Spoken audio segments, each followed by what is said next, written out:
Mr. Tony of the Dead is the essence of rock and roll. Check it.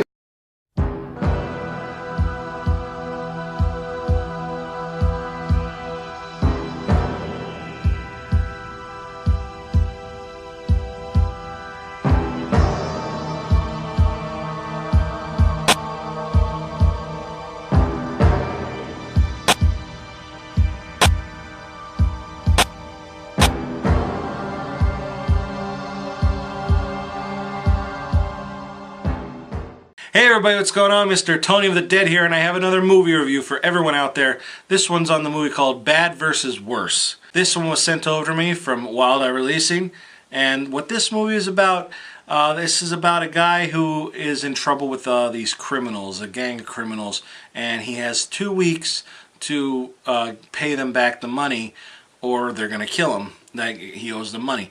So he gets his brother involved, who he hasn't talked to in like a long time, and here he has the idea, his brother, and he gets this friend of his, and he decides to get them both in on what he does for a living, which is he robs houses. So he has the idea to rob these 3 houses, and he's going to get just jewelry and money out of the house, because he needs 5 grand, and he, you know, they're going to help him get it out, or get the money and everything from in the house.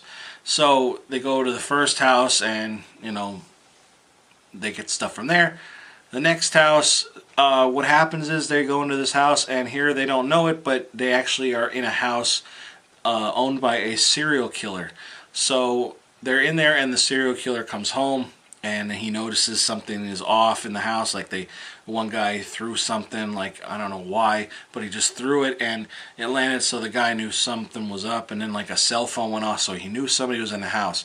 So they can't leave because something happens to the one guy that has keys. So that's kind of like a cat and mouse game, like you know, they're hiding behind this corner and this guy's doing this. It's kind of all over the place. And the first part of the movie was kind of, I didn't even know if it was supposed to be comedic or what, because it was like a little ridiculous, because you couldn't I didn't see even the guy that said he's a professional, like that he robs houses, he says like that's what he does, he didn't seem like it. He has like a lucky drill that he keeps in his backpack, and he totally forgot the backpack in the car. The other guy that they went to pick up, the friend, comes out of the house with the ski mask on, and then he's wearing like just like a undershirt, a white undershirt, and he's wearing pajama bottoms and flip-flops to go rob a house. And if that guy was, that's it, the other guy, that's his job, that's what he does to make money, I would, you know, there's no way you wouldn't have him there's no way he would let him come out with that outfit on. And it's just, it was totally I know they're not professionals or anything, but like, it was just totally not believable.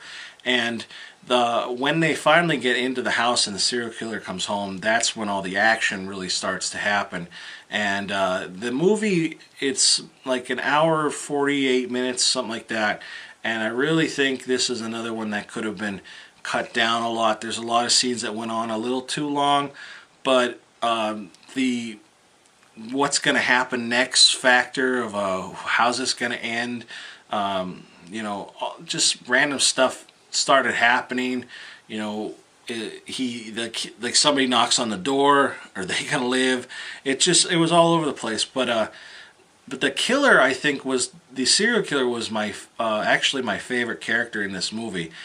He's the only one that I didn't find really annoying. The most annoying one in the movie was the friend, and I don't know if he was supposed to be or what, but he pulled it off if he did. But the serial killer, I wouldn't say he looked like he could have really been, but he had some eerie looking scenes, and he didn't talk, except in the very beginning. There was like a cop, I guess, that was working the case of all this killings, and he couldn't find him, and the serial killer calls him and says about, oh, I heard you got your badge back and all this stuff, and the guy hangs up on him, and that's the only time you hear the killer talk in this whole movie. The rest of it's just gestures and like facial expressions and that, and I thought he pulled it off pretty good. But I thought this movie looked really good, and it was shot decent. There were scenes where if like the killer's in the basement and he has like the tarps up in that, and you know it had like a dark eerie feeling to it. But then up in the house, which is a nice house, it was like a black and white at some scenes, and I thought that was really cool how they did that.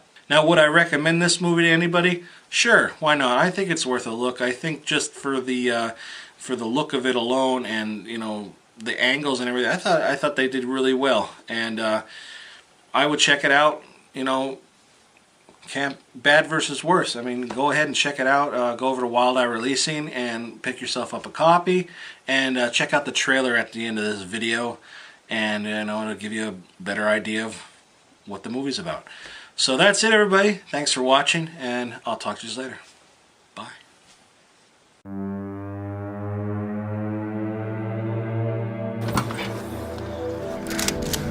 2 weeks. You got 2 weeks to get me my money.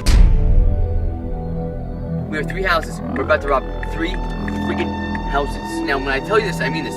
No TVs, no radios, no electronics. We're stealing jewelry and green.